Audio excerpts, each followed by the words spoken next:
बचा है सीआरपीसी का, और कराया जा रहा है भाई नोट्स आपका। नोट्स भाई आपका सोमवार को मिल जाएगा। और हाँ, सीपीसी तो नया लिखवाया जाएगा। और देखिए भाई आपका वाईफाई का पासवर्ड बदला गया है, उसको नया, चूँकि सुबह लाइव क्लास चलती है तो ज़्यादा लोग अटैच हो गए थे, वो स्लो हो गया था वाईफाई, बहुत ज़्यादा लोग यूज कर रहे थे। तो आपका पासवर्ड लिख लीजिए, मनोज 12345। मैंने कई लोग पूछ रहे थे, इस माल में सब लिखना है, MANOJ, मनोज 12345, बीच में गैप नहीं देना है।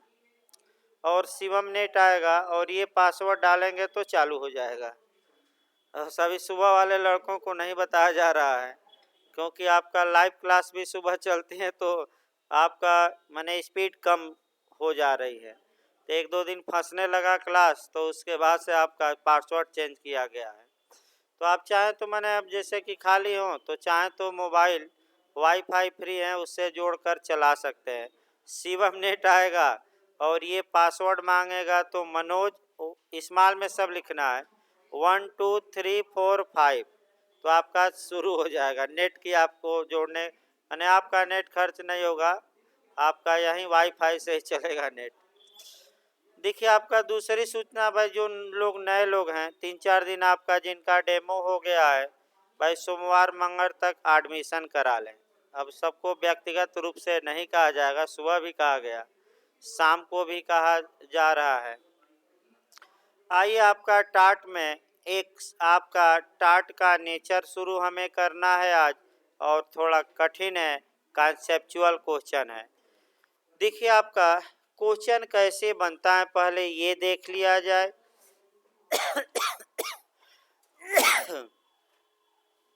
ये जो हम पढ़ाने जा रहे हैं, यहाँ से आपका प्री में भी एक क्वेश्चन बनता है और मेंस में भी क्वेश्चन बनता है।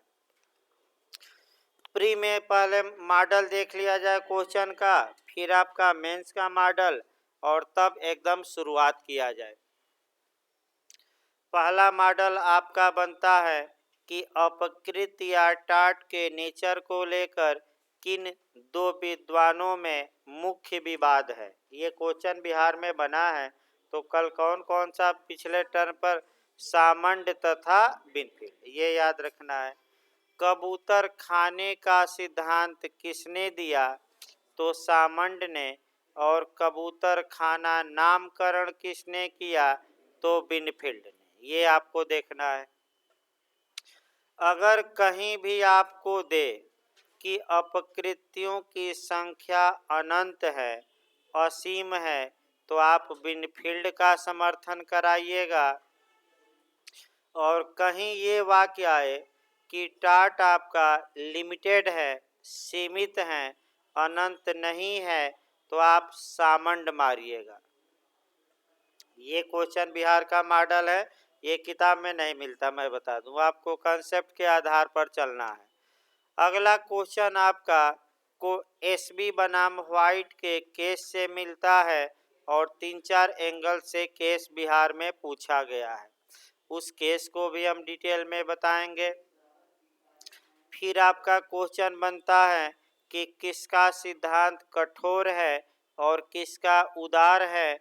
अगर कठोर और उदार पूछे, यानी कि कठोर और लचीला पूछे, या नम्य यानी कि अनम्य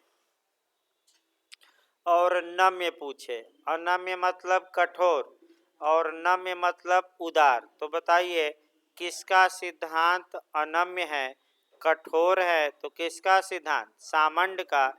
और किसका आपका सिद्धांत उदार है, आपका नम्य है, लचीला है, तो लिबरल है, किसका, विनफील्ड का।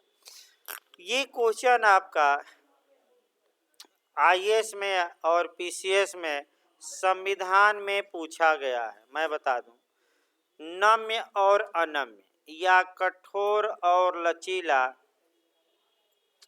किसके लिए ये शब्द संविधान में प्रयोग किया जाता है, ये क्वेश्चन पूछा गया है।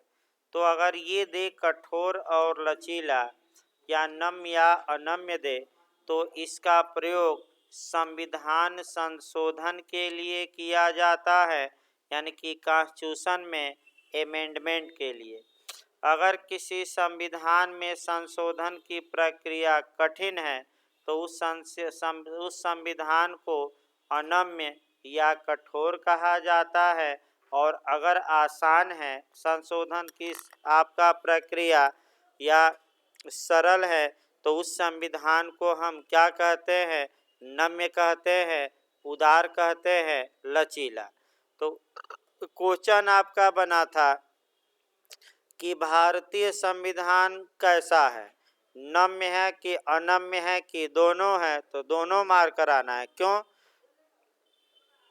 क्योंकि कुछ प्रावधान ऐसे हैं जो साधारण बहुमत से संशोधित हो सकते हैं, कुछ आपका विशेष बहुमत और कुछ आपका विशेष बहुमत और कम से कम आधे राज्यों के विधान मंडलों का अनुसमर्थन। 3 प्रक्रिया है।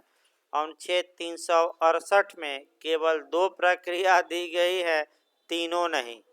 ये भी याद रखना, 368 में कितनी प्रक्रिया दी गई है? केवल प्रोसीजर 2। तीसरा सादा बहुमत अलग है। फिर आपका बैक हो या अपटाट में, ये तो संविधान को रिलेट करके बताया गया। अपकृत में अगला जो इस पर क्वेश्चन बनता है, पहले प्री का क्वेश्चन सब निकाल लिया जाए, उसके बाद आपका चला जाए डिटेल में। आपका जो अगला क्वेश्चन यहाँ बनता है आपका किताब पर बनता है कि किसने लॉ ऑफ टाट किताब लिखी, तो लॉ ऑफ टाट यानी कि अपकृत विधि आए तो बिनफील्ड, और लॉ ऑफ टाट्स आ जाए, अपकृत्यों की विधि आ जाए तो क्या मारेंगे? सामंड। याद रखिए, अपकृत्यों की विधि में किसने किताब, किसकी किताब है? सामंड की, और अपकृत विधि आ जाए तो बिनफील्ड की। लॉ ऑफ टाट्स सामंड, लॉ ऑफ टाट बिनफील्ड। इसका तर्क हम बताएंगे कि क्यों इन्होंने अपनी अपनी किताबों का ये नाम दिया। इसके बाद जो बिहार में पूछा जाता है, आपका कोटेशन याद करना पड़ेगा। कोटेशन में जो पूछा गया है कि किस जज ने कहा या किस केस में कहा गया कि अपकृत्य असीम और अनंत हैं, यानी कि बहुत से अपकृत्य असीम और अनंत हैं, ये बताया जाएगा। और लास्ट में आपका मैक्सिम से उठाता है कि यूबी रेमेडियम आईबी जस, यानी कि जहाँ उपचार है वहाँ अधिकार हैं। ये मैक्सिम किसका समर्थन करती है? सामंड की। और यूबी जस आईबी रेमेडियम, यानी कि जहाँ अधिकार है वहाँ उपचार हैं। अगर ये मैक्सिम सपोर्ट करवाना हो तो आपका विनफील्ड। ये मैक्सिम अभी बताई नहीं गई है, ये आपका अगले टर्न पर 1-2 दिन में क्या होगा बताया जाएगा। आइए देखिए, अब मेंस का क्वेश्चन देखिए भाई, कैसे कैसे आपका क्वेश्चन बनता है। उन क्वेश्चनों को पहले छांट लिया जाए तब लेक्चर दिया जाए। पहला इस पर नेचर पर जो क्वेश्चन बनता है, अपकृत्य पूर्ण दायित्व का आधार बताइए, यानी कि टार्टियस लाइबिलिटी का बेस क्या है, ये बनता है। दूसरा, अपकृत विधि के नेचर या प्रकृति का उल्लेख करिए।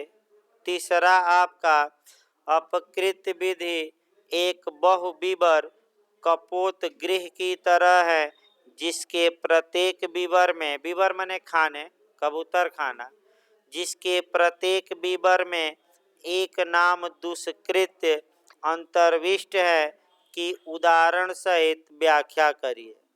अगला इसी को बाप का मॉडल चेंज करके बनेगा कि पिगन होल थ्योरी या कबूतर खाने के सिद्धांत को समझाइए, या कपोत गवाच के सिद्धांत को। या लास्ट में आपका बन सकता है कि निश्चित अपकृत्यों के सिद्धांत और अनिश्चित अपकृतियों के सिद्धांत की आलोचनात्मक व्याख्या करिए। यानी कि सर्टेन टाट और अनसर्टेन, यानी कि अपकृत विधि निश्चित हैं और दूसरा अब माने सीमित हैं, और अपकृत विधि अनिश्चित हैं। अनिश्चित यानी कि इसकी कोई सीमा नहीं।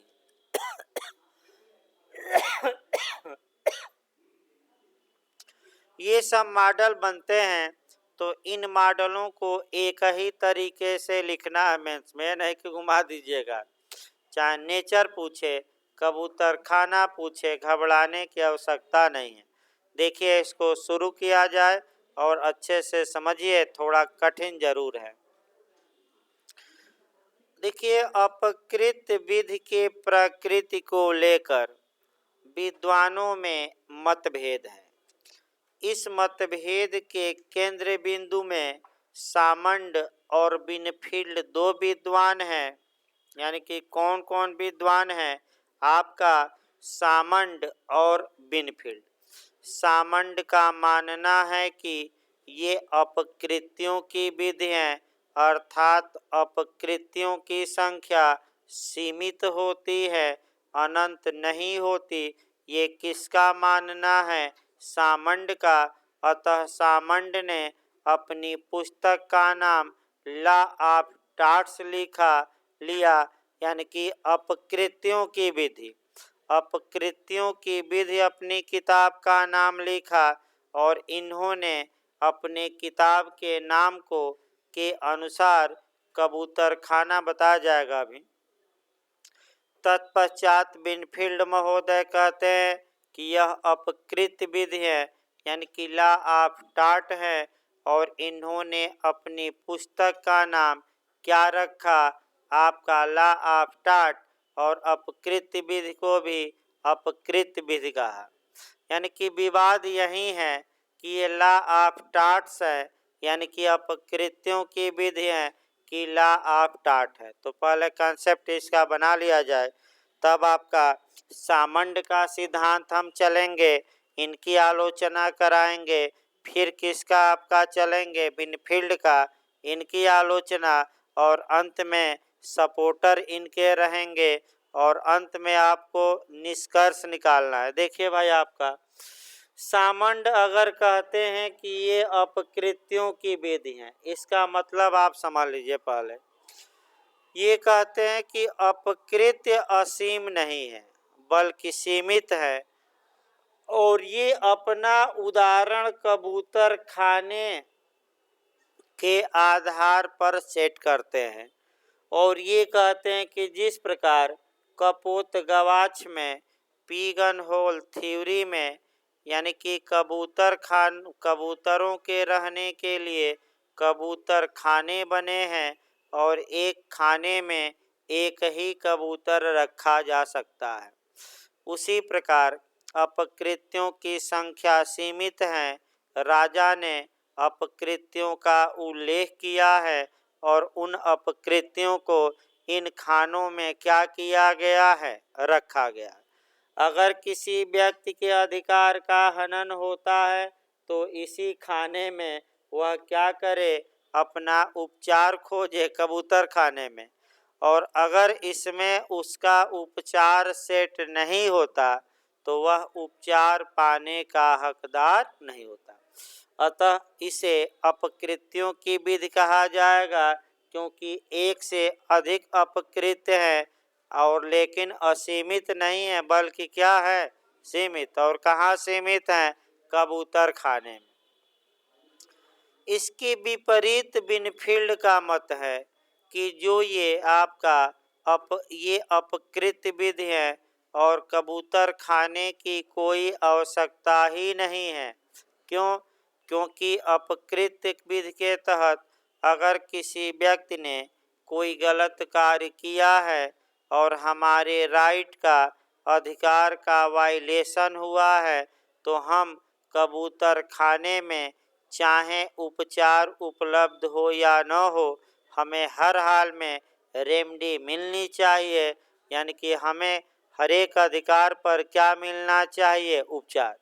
कबूतर खाने जैसी कोई बात नहीं है, अतः यह ला ऑफ टाट है, यानी कि अपकृत विधि है, और इसमें इसको कबूतर खाने में बांधा नहीं जा सकता।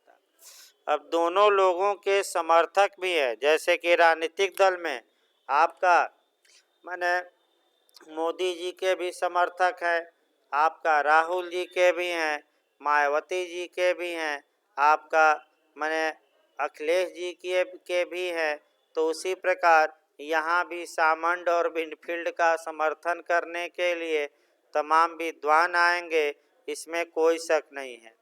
तो पहला हम उठाते हैं सामंड का मत और उनके समर्थक कौन है। इसके बाद सामंड की आलोचना की जाएगी। देखिए सामंड महोदय कहते क्या भाई, अब आपका समझिए। सामंड महोदय ये कहते हैं कि अपकृत्यों की संख्या निश्चित है, जिससे परे अपकृत्यात्मक दायित्व उत्पन्न ही नहीं हो सकता। और जो ये अंग्रेजी विधि है, ये ला ऑफ टाट नहीं है, अपकृत विधि नहीं है, बल्कि ये क्या है, अपकृत्यों की विधि है, अर्थात ला ऑफ टाट्स है। ये बताते हैं इन्होंने अपने सिद्धांत की व्याख्या में शुद्ध रूप से दो आपका परिस्थितियों का वर्णन किया है। इन्होंने अपने सिद्धांत की व्याख्या करने के लिए एक उदाहरण आईपीसी का दिया है और दूसरा उदाहरण पिगन होल थ्योरी का, कपोतगवाक्ष का या कबूतर खाने का। अब ये क्या कहते, दोनों उदाहरण इनका सटीक दिमाग में होना चाहिए। ये अपने ये ला ऑफ टाट्स हैं, इसको समझाने के लिए इन्होंने कबूतर खाने का सिद्धांत प्रतिपादित किया। तो ला ऑफ टाट्स होता क्या है पहले ये बताया जाए, तब कबूतर खाना, तब आईपीसी। तीन एंगल से देखना है, कौन कौन, ला ऑफ टाट, फिर कहाँ से हमें इस उदाहरण को करना है, कबूतर खाने, और कहाँ आईपीसी। देखिए भाई आपका सामंड का ये मानना है कि जो अपकृत हैं वह पहले से ही निश्चित है, यानी कि अगर किसी व्यक्ति के अधिकार का हनन होता है तो वह रेमडी या उपचार तभी पा सकता है, यानी कि मुआवजा तभी पा सकता है जब पहले से निश्चित अपकृत्यों में वह अपना मामला सेट कर दे, अपने मामले को ला दे। अगर किसी व्यक्ति के अधिकार का उल्लंघन हुआ है और उसके लिए पहले से कोई उपचार उपलब्ध नहीं है, तो भले उसके अधिकार का हनन हुआ है, उसे मुआवजा या उपचार नहीं मिलेगा। इस तर्क की पुष्टि के लिए इन्होंने दो उदाहरण दे रखा है। कौन कौन, पहला उदाहरण आपका पिगन होल थ्योरी का और दूसरा ये आईपीसी में जाकर उदाहरण देते हैं। तो पिगन होल थ्योरी का उदाहरण देखिए भाई, अब पिगन होल थ्योरी बना भी दिया गया है, कबूतर खाना। पहले इनका सिद्धांत देखा जाए तब फिर एक बार उदाहरण। ये बताते हैं कि जिस प्रकार कबूतर खाने होते हैं और कबूतर खाने में एक खाने में केवल एक कबूतर ही रखा जा सकता है, उसी प्रकार अपकृत्यों की संख्या निश्चित है और जिस प्रकार कबूतर खाने में एक कबूतर रखे गए हैं, उसी प्रकार अपकृत्य असीम नहीं है बल्कि सीमित हैं, और राजा ने आदेश देकर एक अपकृत्यों को मान्यता दी है और वह अपकृत्य कहाँ रख दिए गए हैं, कबूतर खानों में, कबूतरों जैसे। अगर कोई व्यक्ति ए है मान लीजिए और इसके किसी अधिकार का क्या होता है, हनन, तो इसे अपना उपचार खोजना पड़ता है, या तो पहले खाने में अपकृत्य का नाम है उसमें सेट करे, या दूसरे या तीसरे या चौथे। और अगर किसी खाने में उसके अधिकार के हनन का उपचार उपलब्ध नहीं है तो उसे उपचार नहीं मिलेगा, रेमेडी नहीं मिलेगी, मुआवजा नहीं मिलेगा, क्योंकि वह अपना मामला कहाँ सेट करने में विफल रहा है, कबूतर खाने में, यानी कि पहले से निश्चित अपकृत्यों में। ये किसका तर्क है? सामंड का। इसी को हम क्या कहते हैं? Pigeon whole theory. इन्होंने उदाहरण दिया, लेकिन इनके उदाहरण का नामकरण इन्होंने नहीं किया। किसने किया? बिनफील्ड ने। अब दूसरा उदाहरण अपना तर्क। भाई तर्क ही तो तीर चलाना है, कोई कानून तो है नहीं धारा, तर्कों के तीर चलाना है। दूसरा, इस उदाहरण को समझाने के लिए और सपोर्ट करवाने के लिए सामंड महोदय एक और उदाहरण देते हैं, और वह उदाहरण आपका क्रिमिनल लॉ का देते हैं, आपराधिक विधि का देते हैं। और आपराधिक विधि का उदाहरण देते हुए ये बताते हैं कि जिस प्रकार कौन से कार्य दंडनीय होंगे ये पहले ही आपराधिक विधि में स्पष्ट रूप से लिख दिया जाता है। अगर किसी व्यक्ति के प्रति अपराध होता है तो अभियुक्त तभी सजा पाएगा जब पहले से निर्धारित अपराधों की श्रेणी में वह अपराध हो। अगर वह अपराध कहीं दंडनीय नहीं है तो ऐसी दशा में अभियुक्त दंड का भागी नहीं होगा। क्यों? क्योंकि विधि के बिना अपराध संभव नहीं। अब आइए इसको आईपीसी पर जोड़ा जाए। भाई एक उदाहरण तो बताना पड़ेगा, नहीं तो लेक्चर हुआ। आईपीसी में 511 धाराएं हैं।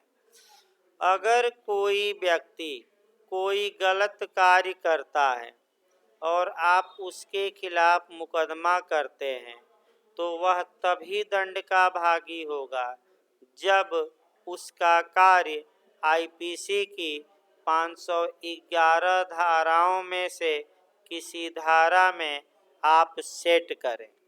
अगर आप किसी भी धारा में उसका कार्य सेट नहीं कर पाते हैं तो वह दंड का भागी नहीं होगा।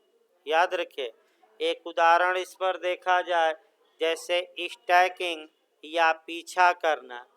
किसी पुरुष द्वारा किसी स्त्री का पीछा करना, स्टैकिंग करना, ये वर्तमान में 354 डी में आईपीसी में अपराध हैं, लेकिन ये 3 फरवरी 2013 से अपराध माना गया है। उसके पहले ये अपराध नहीं था। यानी कि अगर कोई पुरुष 2 फरवरी को किसी लड़की का पीछा किया हो तो इस धारा के तहत वह दंड का भागी नहीं होगा। क्यों? क्योंकि उस समय इस कार्य को दंडनीय बनाने के लिए कोई धारा नहीं थी, यानी कि ये कार्य अपराध नहीं था। सेम उसी प्रकार एक दो और उदाहरण देखिए। जैसे कि मैं बताया भी था कि एक अंधा कुएं की ओर जा रहा है, एक आदमी देख रहा है लेकिन अंधे को रोका नहीं। ये भी कार्य अपराध नहीं है आपका, याद रखिए। तो इसके लिए व्यक्ति दंड का भागी नहीं होगा जो नहीं रोका है। क्यों? क्योंकि यह कार्य आपका कहीं भी अपराध घोषित नहीं है। फिर सामंड इसी तर्क पर अपना तर्क पेश करते हैं कि इंग्लैंड के सम्राट ने कौन कौन से कार्य, कौन कौन से अपकृत्य होंगे, उन अपकृत्यों की एक लिस्ट जारी की है और उस लिस्ट को कबूतर खाने में क्या कर दिया गया है? रख दिया गया है। ये पहला अपकृत्य हो गया, ये दूसरा, और ये तीसरा, और ये क्या? चौथा। अगर किसी व्यक्ति के अधिकार का हनन होता है तो वह मुआवजा तभी पा सकता है जब इन 4 अपकृत्यों में कहीं अपना मामला क्या करे, फिट करे। अगर इन 4 अपकृत्यों में कहीं वह अपना मामला फिट नहीं कर पाता तो अधिकार लेकर झुनझुना बजाए, कोई उपचार नहीं। यानी कि आपका बाबा जी का क्या बजाए, घंटी बजाता रहे और महामंडलेश्वर बनता रहे, क्योंकि कोई रेमडी नहीं मिलेगी। यानी कि झुनझुना बजाइए। तो ऐसी दशा में ये सामंड महोदय बताते हैं तर्कों के ही तो तीर चलाने हैं, और अपकृत में क्या है। आइए देखा जाए भाई, सामंड के समर्थक भी हैं। आपका उदाहरण दे दिया गया आपराधिक विधि से, वहीं आपका बताते हैं। सामंड के समर्थक भी हैं। सामंड के सिद्धांत के समर्थक डॉक्टर जेंक्स हैं, आपका ह्यूस्टन है, स्टैनली ब्रास है। यानी कि 3 विद्वान हैं। कौन कौन? डॉक्टर जे आधा 9 कौस जेंक्स, तो फिर ह्यूस्टन आधा ह्यूस्टन और आपका स्टैलनी ब्रास है। अब इसमें देखिए जैक्सन क्या कहते हैं। सामंड द्वारा उद्भूत सिद्धांत यह प्रदर्शित नहीं करता कि न्यायालय नए अपकृत्यों का सृजन नहीं कर सकते। यानी कि इसका मतलब ये हुआ कि सामंड ने कभी ये नहीं कहा कि नए कबूतर खाने बनाए नहीं जा सकते। भाई बनाए जा सकते हैं, कहाँ रोक रहे हैं भाई। आप कबूतर खाना बना है, एक अपकृत्य और जोड़ दीजिए, एक अपकृत्य और 2 जोड़ दीजिए। कहाँ ये कहते हैं कि इसके बाहर अपकृत्य नहीं हो सकता। ये भी तर्क सही है भाई। खाना को क्या करते रहे न्यायालय, नए नए अपकृत्य सृजित करके बढ़ाते रहे। अब इनकी आलोचना देखनी, आलोचक ही ज्यादा है। देखिए आपका, और देखिए सामंड के आलोचना बहुत ज़्यादा की गई है। किन आधारों पर की गई है सामंड की आलोचना। अब आलोचना को सतर्क रहना। देखिए पहला, इनका सिद्धांत पहला पुरातन है, यानी कि प्राचीन काल का, एंशिएंट का। दूसरा, इनका लोचहीन है, जड़हीन है, यानी कि आपका लीक पर चलने वाला है। यानी कि ये सिद्धांत कुल मिलाकर कठोर है। क्यों कठोर?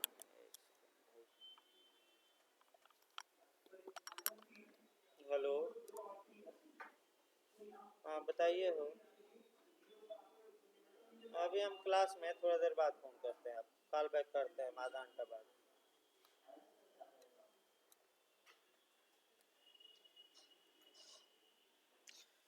देखिए अब इनकी आलोचना करानी, आलोचना भी मेंस में लिखना पड़ेगा। पहली आलोचना करिएगा कि इनका जो सिद्धांत है वो कठोर है। क्यों कठोर है? क्योंकि नए अपकृत्यों के सृजन पर सामान्यतः क्या लगाता है, रोक। जड़हीन है, यानी कि आपका क्यों जड़हीन है? क्योंकि पहले सिद्धांत ये था कि यूबी रेमेडियम आईबी जस, यानी कि जहाँ उपचार है वहाँ क्या है, अधिकार है। लेकिन वर्तमान समय का सिद्धांत है यूबी जस आईबी रेमेडियम, यानी कि जहाँ अधिकार है वहाँ क्या है, उपचार। बताया जाएगा कल परसों इस मैक्सिम को, दोनों को।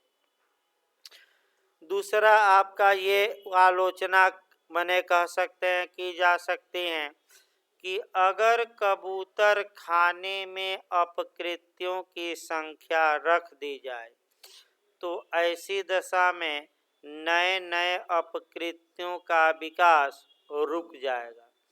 क्योंकि न्यायालय नया कबूतर खाने बनाए न बनाए और कब बनाएंगे इसका कोई भरोसा नहीं।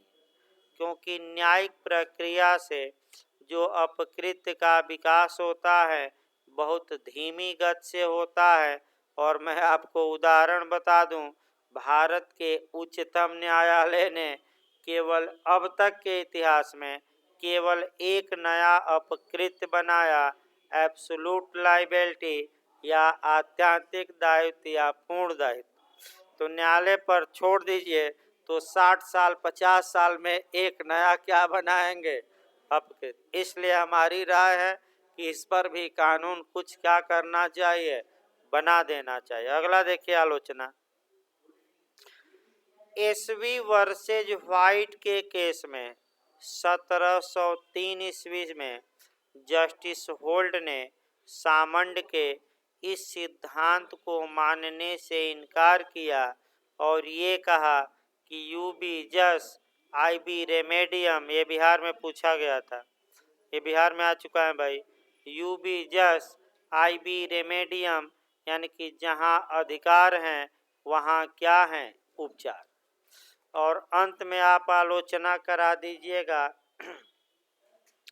कि न्यायालयों ने अपने निर्णयों द्वारा नए नए अपकृत्यों का सृजन किया है और सृजन करके कबूतर खाने के सिद्धांत को मानने से क्या कर दिया है इनका।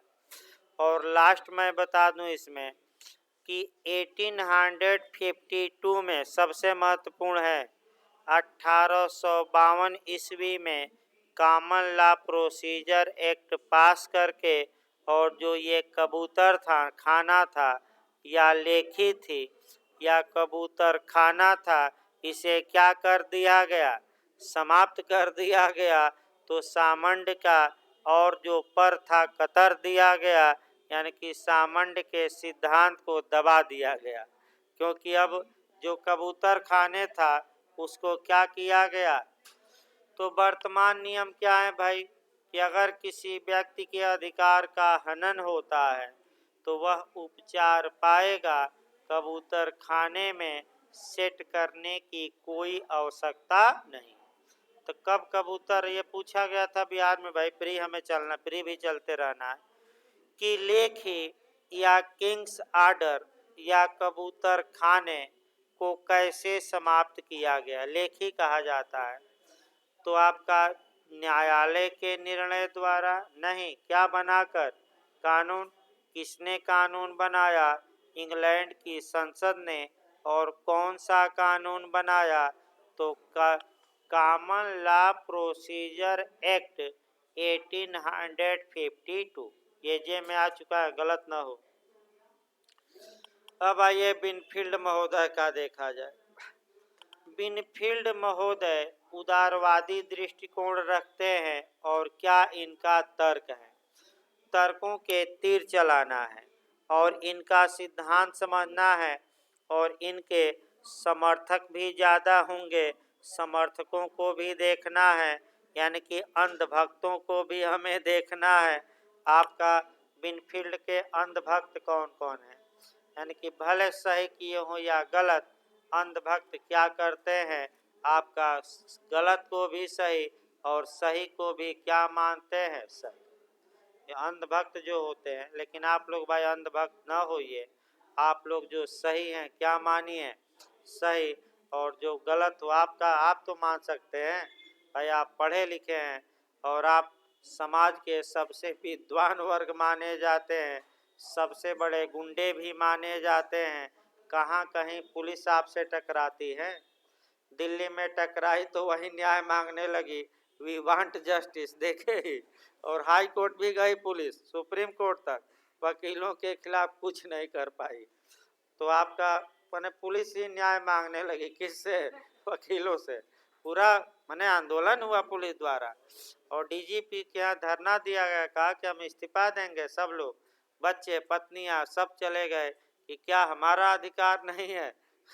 तो आपका वो अलग बात है। इसीलिए यानी कि एक आपका कानून का पालनहार, तो एक कानून को संचालित करने वाले। तो अच्छा यही होगा कि दोनों में बैलेंस बना रहे, क्योंकि दोनों में टकराव से न्यायिक व्यवस्था संचालित करना क्या हो जाएगा, मुश्किल हो जाएगा, दुर्गम हो जाएगा भाई। इसीलिए तुरंत देखिए, कभी भी वकीलों के विरुद्ध हाई कोर्ट और सुप्रीम कोर्ट सख्त एक्शन नहीं लेता बवाल में। और जबकि भाई वकीलों की भी गलती रहती है, लेकिन जल्दी यही जानता है कि पूरे देश के वकील क्या करेंगे, हड़ताल कर देंगे तो क्या होगा। तो सही बात है, न्यायिक व्यवस्था क्या हो जाएगी, रुक जाएगी। तो आगे देखिए आपका बिनफील्ड महोदय क्या कहते हैं, ये पहले समझने का प्रयास करिए।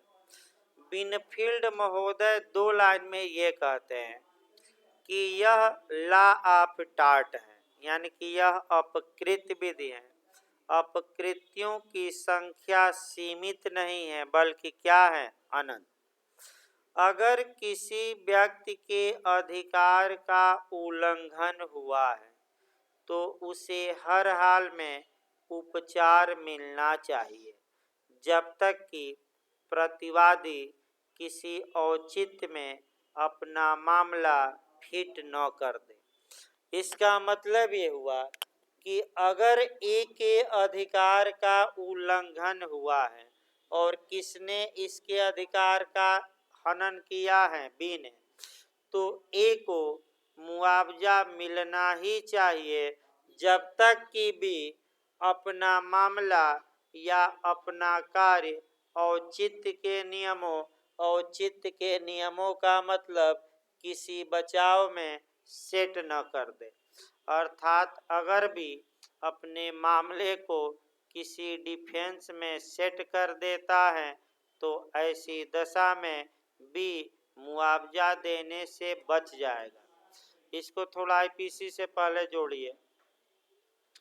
अगर किसी व्यक्ति पर अपराध का अभियोग लगाया गया है और वह व्यक्ति अपना मामला धारा 76 से लेकर आईपीसी की 106 तक में सेट कर देता है तो क्या वह दंड पाता है कि बाइज्जत बरी होता है? बाइज्जत बरी। तो बिनफील्ड भी वही कहते हैं कि अगर ए के अधिकार का हनन बी ने किया है तो ए बी के खिलाफ मुआवजा पाने का हकदार है, लेकिन कब पाने का हकदार नहीं होगा? जब बी अपना मामला किसी डिफेंस में या किसी बचाव में सेट कर दे तो तमाम बचाव अपकृत में पढ़ाए जाएंगे। जिस प्रकार आईपीसी में आप कहां से कहां तक बचाव देखते हैं, 176 से लेकर कहां तक, 106, उसी प्रकार टाट में भी कुछ क्या है, डिफेंस है। लेकिन टाट में चूंकि सेक्शन नहीं है, क्योंकि कोडिफाई नहीं है, तो बिना सेक्शंस के हम ये बचाव देखेंगे। और सबसे अच्छा तरीका ये होगा कि जब आप उन बचावों को टाट में देखिए तो तुरंत उन बचावों को आईपीसी में भी देख लीजिए। और दोनों में डिफरेंस क्या है ये हम बताएंगे। आपका आईपीसी क्या करेंगे, जब बताएंगे तो कोरिलेट कर देंगे। इससे ये रहेगा कि 76 से 106 भी आपको कुछ क्या हो जाएगा, आ जाएगी। और अपकृत में क्या बचाव है, आईपीसी में क्या है, दोनों में अंतर क्या है, ये भी वही मालूम चल जाएगा। जैसे कि बाल्यावस्था, यानी कि एक उदाहरण बता दिए तब बिनफील्ड को आगे बढ़ाया जाए। धारा 82 आईपीसी की बताती है कि अगर किसी बालक ने या बालिका ने अपराध किया हो और अपराध करने की तारीख पर उसकी एज 7 वर्ष से बिलो, यानी कि 7 वर्ष से कम हो, तो उसका कार्य अपराध नहीं माना जाएगा, अर्थात वह किसी दंड का भागी नहीं होगा। इसी को यूपीएपीओ में बनाया गया। इसको मैक्सिम में जोड़ना है, डोली इनकैपेक्स, यानी कि अक्षम गुड़िया। क्या कहा जाता है, क्या था कि अक्षम गुड़िया का सिद्धांत आईपीसी की किस धारा में, 82, और सक्षम गुड़िया 83। कितने साल से कम के बालकों को अक्षम गुड़िया माना जाता है, 7 साल से कम। डोली इनकैपेक्स का मतलब हुआ अपराध करने में अक्षम। हिंदी भी याद रखे, डोली इनकैपेक्स का मतलब क्या हुआ, अपराध करने में क्या, अक्षम। कौन सी धारा है, 82, इतना तो याद। अब जैसे बाल्यावस्था, आपका आईपीसी में बचाव है लेकिन टाट में कोई बचाव नहीं है। अगर 2 वर्ष का बालक भी अपकृत्य करता है तो उससे क्या वसूला जा सकता है, मुआवजा। अभी अंतर आ गया, अपकृत्य अगर बालक किया है तो कोई बचाव नहीं, और अपराध किया है तो 82 और 83 क्या देगी, बचाव। और संविदा किया है बालक तो 18 साल से कम है तो मोहरी बीबी वर्ष धर्मोदास घोष आपका उसके द्वारा किया गया करार क्या होगा? वार्ड एब इनिशियो या शुरू से ही क्या होगा? शून्य। तो आपका यही ऐसे ही कोरिलेट करके अपवाद बताया जाएगा कॉन्ट्रैक्ट को, टाट को, आईपीसी। लेकिन आगे आइए, बिनफील्ड महोदय ने आपका जो बताया वह इनका कोटेशन 1-2 लाइन का था बताया गया और हमने आईपीसी से कोरिलेट करके इनके कोटेशन को समझाया। अब बिनफील्ड के समर्थक ज़्यादा हैं, देखिए समर्थन करने वाले कौन कौन हैं।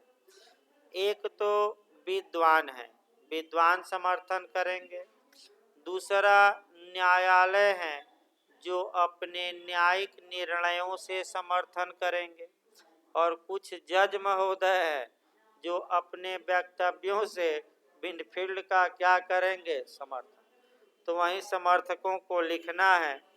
फ्रेडरिक पोलक महोदय आपका समर्थन करते हैं और ये कहते हैं कि किसी व्यक्ति का यह सामान्य अधिकार है कि उसे किसी औचित्य पूर्ण कारण के अभाव में जानबूझकर कोई क्षति न पहुंचाई जाए।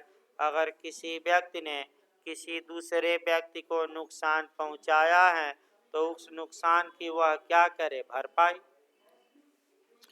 इसके बाद न्यायालयों ने तमाम अपकृत्यों का सृजन किया और आपका बिनफील्ड के मत का समर्थन किया।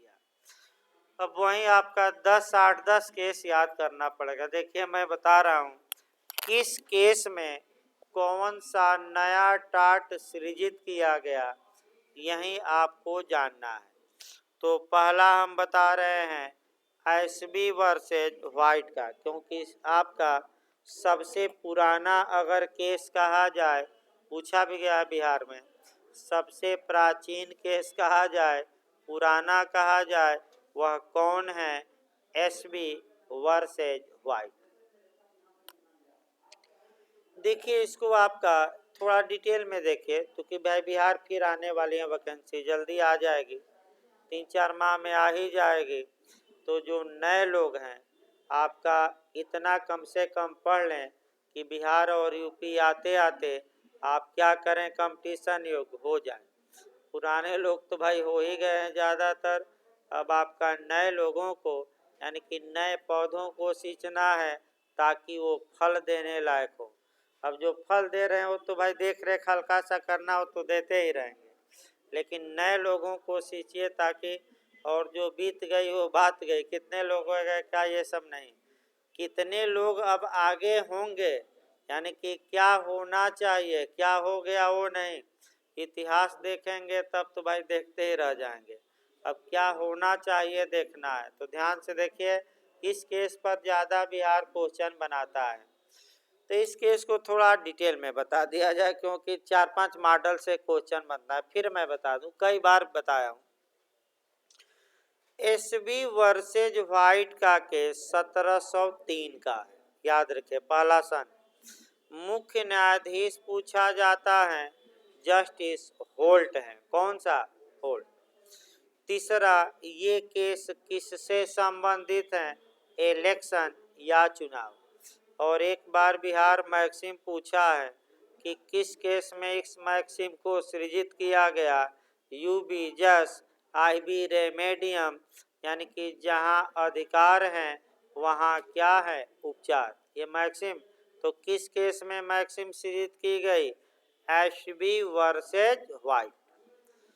देखिए आपका क्या कहा गया भाई इसमें, अगर वादी के पास कोई अधिकार है तो उस अधिकार को संरक्षित करने और बनाए रखने के लिए व्यवस्था भी होनी चाहिए, क्योंकि बिना उपचार के अधिकार की बात सोचना व्यर्थ है, बेकार है। इसका आप अगर चाहें तो उदाहरण मूल अधिकारों से ले सकते हैं। आप कल्पना करिए, अगर आपको फंडामेंटल राइट दे दिया जाता और अनुच्छेद 32 संविधान का और 226 नहीं रहता तो क्या होता? कल्पना करिए, राज्य आपके अधिकार को छीनता और आप कुछ नहीं कर पाते, क्योंकि जो उपचारात्मक अधिकार हैं या जो रेमडी हैं वह रहती ही नहीं। इसीलिए आर्टिकल 32 और 226 की रचना की गई। और आर्टिकल 32 को तो संविधान निर्माताओं ने भी सबसे महत्वपूर्ण आर्टिकल माना और डॉक्टर भीमराव अंबेडकर जी ने इसे संविधान की आत्मा तथा हृदय भी कहा। आया था पिछली बार बिहार में, यानी कि इसके पहले वाले बिहार जी में यही कोटेशन आ गया था। किसने कहा था? तो किसने कहा था? डॉक्टर भीमराव अंबेडकर। अगला देखा जाए, आपका पहला केस निकला। और देखिए भाई, आपका अब आपका नए नए अपकृत्यों का सृजन कराना है और किस केस में हुआ वह लिस्ट याद रखना है। देखिए आपका एक एक मैं बता रहा हूँ। अगला केस है पैसले वर्सेज फ्रीमैन। पैसले वर्सेज फ्रीमैन, ये लिख दे रहे हैं भाई। पैसले वर्सेज फ्रीमैन, ये केस आपका 1789 फ्रीमैन है भाई, 1789 है। इस वाद में आपका इंग्लैंड के न्यायालय ने एक नया कबूतर खाना बनाया या एक नए अपकृत्य का सृजन किया, वह चीटिंग या फ्रॉड यानी कि कपट। तो क्वेश्चन बन सकता है कि कपट को सर्वप्रथम किस केस में अपकृत्य का दर्जा दिया गया? तो किस केस में दिया गया? हाँ, पैसले बनाम फ्रीमैन। कपट या फ्रॉड एक ऐसा संव्यवहार है जो आपको कई जगह मिलेगा। अपकृत्य में जो आपके साथ फ्रॉड किया है उससे मुआवजा वसूल सकते हैं। संविदा में फ्रॉड किया है तो संविदा को भंग कर सकते हैं। और आपराधिक विधि में 415 से लेकर आईपीसी 420 में फ्रॉडियों के लिए है, चीटिंग बाजों के लिए। तो आईपीसी में कहाँ से कहाँ तक है? 415 से लेकर कहाँ तक? छल ही तो है ना, प्रतिरूपण द्वारा छल इत्यादि। तो कपट या चीटिंग बहुत महत्वपूर्ण है।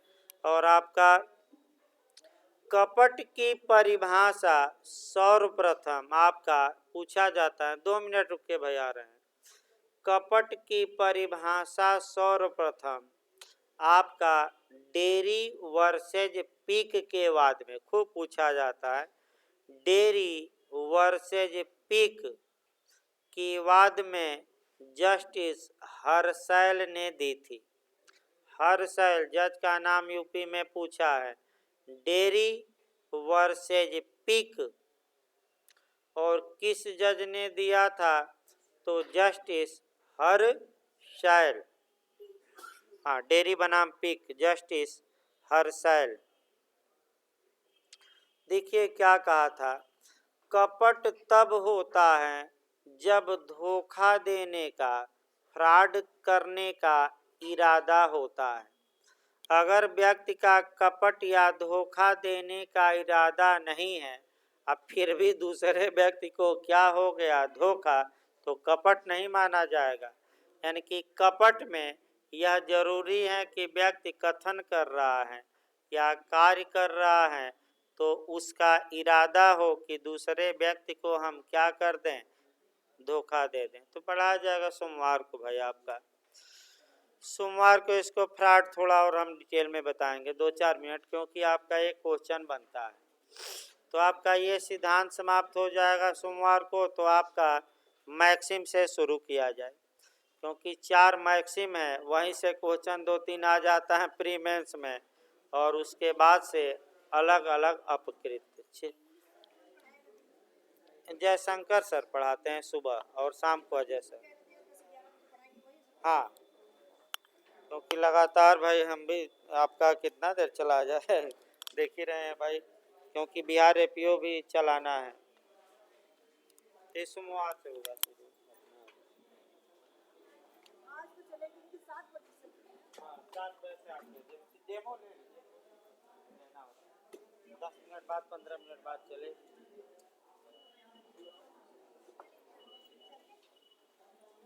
या सोमवार से पढ़िएगा।